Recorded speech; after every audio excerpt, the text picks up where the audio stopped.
The Picture of Dorian Gray by Oscar Wilde. Chapter 5. Mother, mother, I am so happy, whispered the girl, burying her face in the lap of the faded, tired-looking woman who, with back turned to the shrill intrusive light, was sitting in the one armchair that their dingy sitting room contained. I am so happy, she repeated, and you must be happy, too. Mrs. Vane winced and put her thin, bismuth-whitened hands on her daughter's head. Happy? She echoed. I am only happy, Sybil, when I see you act. You must not think of anything but your acting. Mr. Isaacs has been very good to us, and we owe him money. The girl looked up and pouted. Money, mother, she cried. What does money matter? Love is more than money. Mr. Isaacs has advanced us £50 to pay off our debts and to get a proper outfit for James. You must not forget that, Sybil. £50 is a very large sum. Mr. Isaacs has been most considerate. He is not a gentleman, mother, and I hate the way he talks to me, said the girl, rising to her feet and going over to the window. I don't know how we could manage without him, answered the elder woman querulously. Sybil Vane tossed her head and laughed. We don't want him any more, mother. Prince Charming rules life for us now. Then she paused. A rose shook in her blood and shadowed her cheeks. Quick breath parted the petals of her lips. They trembled. Some southern wind of passion swept over her and stirred the dainty folds of her dress. I love him, she said simply. Foolish child, was the parrot phrase flung in answer. The waving of crooked, false jeweled fingers gave grotesqueness to the words. The girl laughed again. The joy of a caged bird was in her voice. Her eyes caught the melody and echoed it in radiance, then closed for a moment, as though to hide their secret. When they opened, the mist of a dream had passed across them. Thin-lipped wisdom spoke at her from the worn chair, hinted at prudence, quoted from that book of cowardice whose author apes the name of common sense. She did not listen. She was free in her prison of passion. Her prince, Prince Charming, was with her. She had called on memory to remake him. She had sent her soul to search for him, and it had brought him back. His kiss burned again upon her mouth. Her eyelids were warm with his breath. Then wisdom altered its method and spoke of espial and discovery. This young man might be rich. If so, marriage should be thought of. Against the shell of her ear broke the waves of worldly cunning. The arrows of craft shot by her. She saw the thin lips moving, and smiled. Suddenly she felt the need to speak. The wordy silence troubled her. Mother, mother, she cried, why does he love me so much? I know why I love him. I love him because he is like what love himself should be. But what does he see in me? I am not worthy of him. And yet, why, I cannot tell, though I feel so much beneath him, I don't feel humble. I feel proud, terribly proud. Mother, did you love my father as I love Prince Charming? The elder woman grew pale beneath the coarse powder that daubed her cheeks, and her dry lips twitched with a spasm of pain. Sybil rushed to her, flung her arms round her neck, and kissed her. Forgive me, mother, I know it pains you to talk about our father, but it only pains you because you loved him so much. Don't look so sad. I am as happy today as you were 20 years ago. Ah. Let me be happy forever. My child, you are far too young to think of falling in love. Besides, what do you know of this young man? You don't even know his name. The whole thing is most inconvenient, and really, when James is going away to Australia, and I have so much to think of, I must say that you should have shown more consideration. However, as I said before, if he is rich. Ah. Mother, let me be happy. Mrs. Vane glanced at her, and with one of those false theatrical gestures that so often become a mode of second nature to a stage player, clasped her in her arms. At this moment, the door opened and a young lad with rough brown hair came into the room. He was thick-set of figure, and his hands and feet were large and somewhat clumsy in movement. He was not so finely bred as his sister. One would hardly have guessed the close relationship that existed between them. Mrs. Vane fixed her eyes on him and intensified her smile. She mentally elevated her son to the dignity of an audience. She felt sure that the tableau was interesting. You might keep some of your kisses for me, Sybil, I think, said the lad with a good-natured grumble. Ah. But you don't like being kissed, Jim, she cried. You are a dreadful old bear. And she ran across the room and hugged him. James Vane looked into his sister's face with tenderness. I want you to come out with me for a walk, Sybil. I don't suppose I shall ever see this horrid London again. I am sure I don't want to. My son, don't say such dreadful things, murmured Mrs. Vane, taking up a tawdry theatrical dress, with a sigh, and beginning to patch it. She felt a little disappointed that he had not joined the group. It would have increased the theatrical picturesqueness of the situation. Why not, mother? I mean it. You pain me, my son. I trust you will return from Australia in a position of affluence. I believe there is no society of any kind in the colonies, nothing that I would call society, so when you have made your fortune, you must come back and assert yourself in London. Society, muttered the lad. I don't want to know anything about that. I should like to make some money to take you and Sybil off the stage. I hate it. Oh, Jim, said Sybil, laughing, how unkind of you. But are you really going for a walk with me? That will be nice. I was afraid you were going to say goodbye to some of your friends, to Tom Hardy, who gave you that hideous pipe, or Ned Langton, who makes fun of you for smoking it. It is very sweet of you to let me have your last afternoon. Where shall we go? Let us go to the park. I am too shabby, he answered, frowning. Only swell people go to the park. Nonsense, Jim, she whispered, stroking the sleeve of his coat. He hesitated for a moment. Very well, he said at last, but don't be too long dressing. She danced out of the door. One could hear her singing as she ran upstairs. Her little feet pattered overhead. He walked up and down the room 2 or 3 times. Then he turned to the still figure in the chair. Mother, are my things ready? He asked.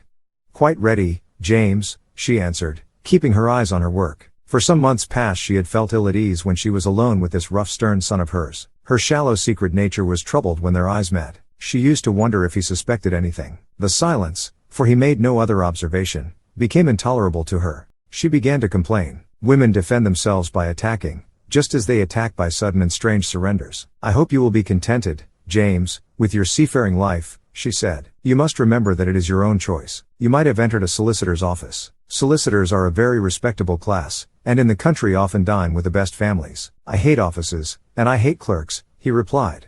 But you are quite right. I have chosen my own life. All I say is, watch over Sybil. Don't let her come to any harm. Mother, you must watch over her. James, you really talk very strangely. Of course I watch over Sybil. I hear a gentleman comes every night to the theater and goes behind to talk to her. Is that right?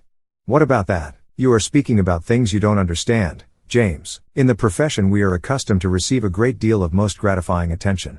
I myself used to receive many bouquets at one time. That was when acting was really understood. As for Sybil, I do not know at present whether her attachment is serious or not, but there is no doubt that the young man in question is a perfect gentleman. He is always most polite to me. Besides, he has the appearance of being rich, and the flowers he sends are lovely. You don't know his name, though, said the lad harshly. No, answered his mother with a placid expression in her face. He has not yet revealed his real name. I think it is quite romantic of him. He is probably a member of the aristocracy. James Vane bit his lip. Watch over Sybil, mother, he cried, watch over her. My son, you distress me very much. Sybil is always under my special care. Of course, if this gentleman is wealthy, there is no reason why she should not contract an alliance with him. I trust he is one of the aristocracy. He has all the appearance of it, I must say. It might be a most brilliant marriage for Sybil. They would make a charming couple. His good looks are really quite remarkable. Everybody notices them. The lad muttered something to himself and drummed on the windowpane with his coarse fingers. He had just turned round to say something when the door opened and Sybil ran in.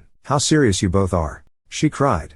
What is the matter? Nothing, he answered. I suppose one must be serious sometimes. Goodbye, mother, I will have my dinner at 5 o'clock. Everything is packed, except my shirts, so you need not trouble. Goodbye, my son, she answered with a bow of strained stateliness. She was extremely annoyed at the tone he had adopted with her, and there was something in his look that had made her feel afraid. Kiss me, mother, said the girl. Her flower-like lips touched the withered cheek and warmed its frost. My child, cried Mrs. Vane, looking up to the ceiling in search of an imaginary gallery. Come, Sybil, said her brother impatiently. He hated his mother's affectations. They went out into the flickering, wind-blown sunlight and strolled down the dreary Euston Road. The passers-by glanced in wonder at the sullen heavy youth who, in coarse, ill-fitting clothes, was in the company of such a graceful, refined-looking girl. He was like a common gardener walking with a rose. Jim frowned from time to time when he caught the inquisitive glance of some stranger. He had that dislike of being stared at, which comes on geniuses late in life and never leaves the commonplace. Sybil, however, was quite unconscious of the effect she was producing. Her love was trembling in laughter on her lips. She was thinking of Prince Charming, and, that she might think of him all the more, she did not talk of him, but prattled on about the ship in which Jim was going to sail, about the gold he was certain to find, about the wonderful heiress whose life he was to save from the wicked, red-shirted bushrangers. For he was not to remain a sailor, or a supercargo, or whatever he was going to be. Oh, no. A sailor's existence was dreadful. Fancy being cooped up in a horrid ship, with the hoarse, humpbacked waves trying to get in, and a black wind blowing the masts down and tearing the sails into long screaming ribbons. He was to leave the vessel at Melbourne, bid a polite goodbye to the captain, and go off at once to the goldfields. Before a week was over he was to come across a large nugget of pure gold, the largest nugget that had ever been discovered, and bring it down to the coast in a wagon guarded by 6 mounted policemen. The bushrangers were to attack them 3 times, and be defeated with immense slaughter. Or, no. He was not to go to the goldfields at all. They were horrid places, where men got intoxicated, and shot each other in bar rooms, and used bad language. He was to be a nice sheep farmer, and one evening, As he was riding home, he was to see the beautiful heiress being carried off by a robber on a black horse, and give chase, and rescue her. Of course, she would fall in love with him, and he with her, and they would get married, and come home, and live in an immense house in London. Yes, there were delightful things in store for him. But he must be very good, and not lose his temper, or spend his money foolishly. She was only a year older than he was, but she knew so much more of life. He must be sure, also, to write to her by every mail, and to say his prayers each night before he went to sleep. God was very good, and would watch over him. She would pray for him, too, and in a few years he would come back quite rich and happy. The lad listened sulkily to her and made no answer. He was heartsick at leaving home. Yet it was not this alone that made him gloomy and morose. Inexperienced though he was, he had still a strong sense of the danger of Sybil's position. This young dandy who was making love to her could mean her no good. He was a gentleman, and he hated him for that, hated him through some curious race instinct for which he could not account, and which for that reason was all the more dominant within him. He was conscious also of the shallowness and vanity of his mother's nature, and in that saw infinite peril for Sybil and Sybil's happiness. Children begin by loving their parents. As they grow older they judge them. Sometimes they forgive them. His mother. He had something on his mind to ask of her, something that he had brooded on for many months of silence. A chance phrase that he had heard at the theater, a whispered sneer that had reached his ears one night as he waited at the stage door, had set loose a train of horrible thoughts. He remembered it as if it had been the lash of a hunting crop across his face. His brows knit together into a wedge-like furrow, and with a twitch of pain he bit his underlip. "You are not listening to a word I am saying, Jim," cried Sybil, "and I am making the most delightful plans for your future. Do say something." "What do you want me to say?" "Oh, that you will be a good boy and not forget us," she answered, smiling at him. He shrugged his shoulders. "You are more likely to forget me than I am to forget you, Sybil." She flushed. "What do you mean, Jim?" she asked.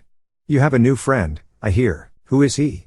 Why have you not told me about him? He means you no good." "Stop, Jim," she exclaimed. "You must not say anything against him. I love him."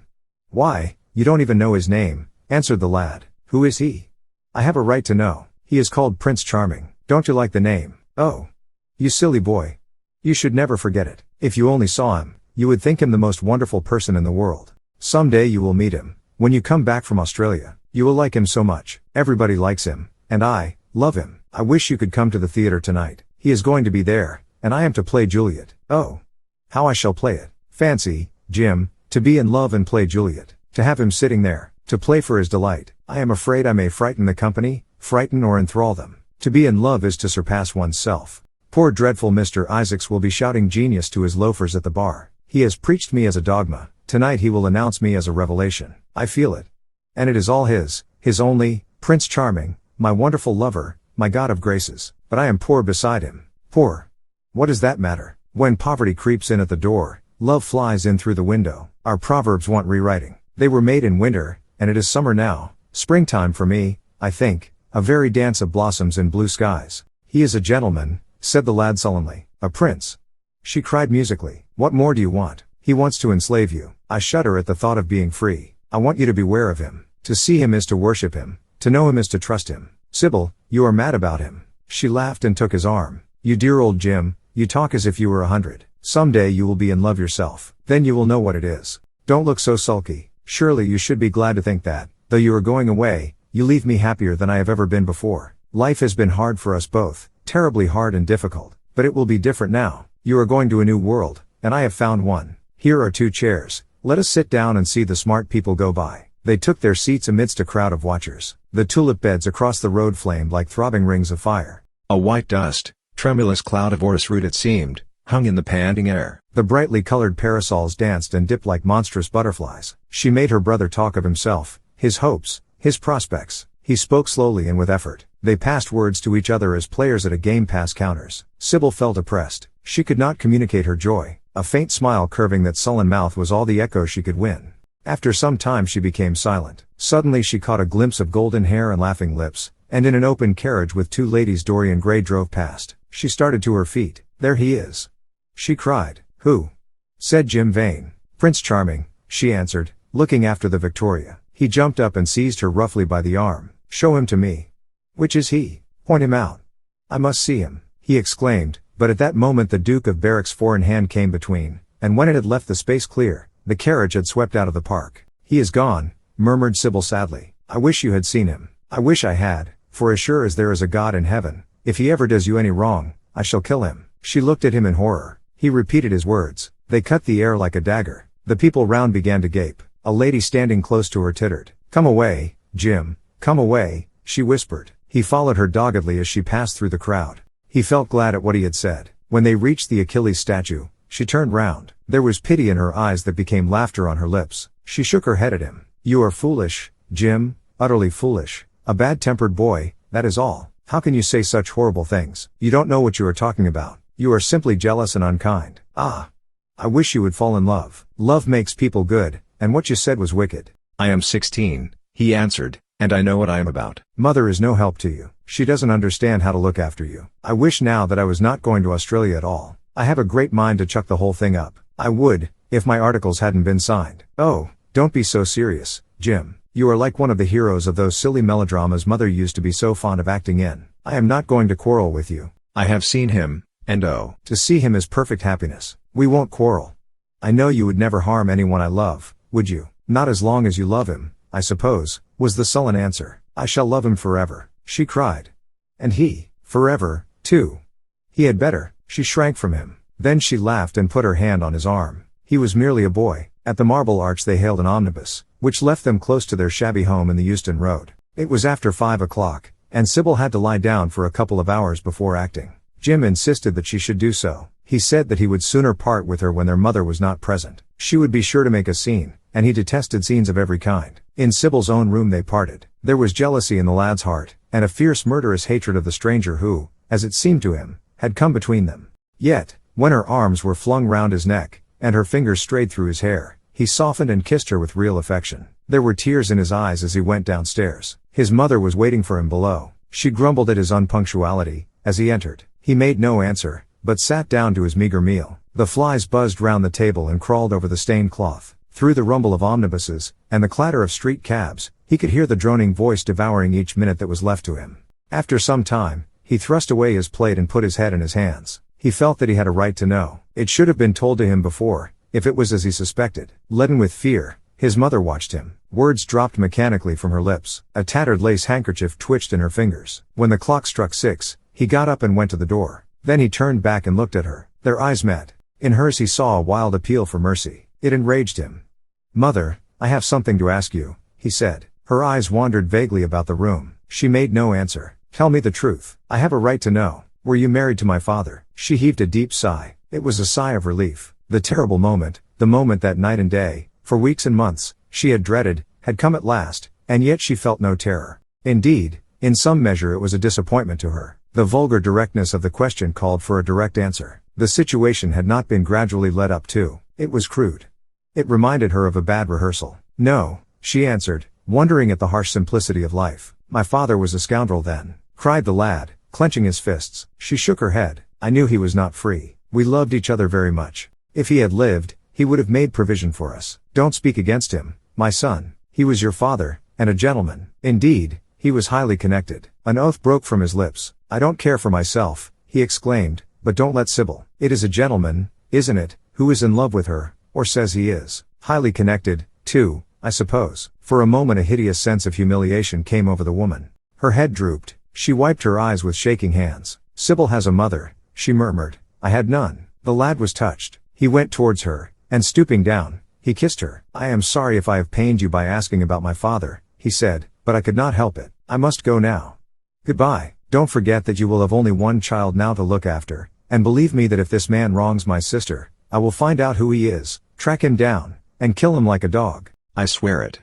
The exaggerated folly of the threat, the passionate gesture that accompanied it, the mad melodramatic words, made life seem more vivid to her. She was familiar with the atmosphere. She breathed more freely, and for the first time for many months she really admired her son. She would have liked to have continued the scene on the same emotional scale, but he cut her short. Trunks had to be carried down and mufflers looked for. The lodging house drudge bustled in and out. There was the bargaining with the cabman. The moment was lost in vulgar details. It was with a renewed feeling of disappointment that she waved the tattered lace handkerchief from the window. As her son drove away, she was conscious that a great opportunity had been wasted. She consoled herself by telling Sybil how desolate she felt her life would be, now that she had only one child to look after. She remembered the phrase. It had pleased her. Of the threat she said nothing. It was vividly and dramatically expressed. She felt that they would all laugh at it some day. Thanks for watching. To watch more, subscribe.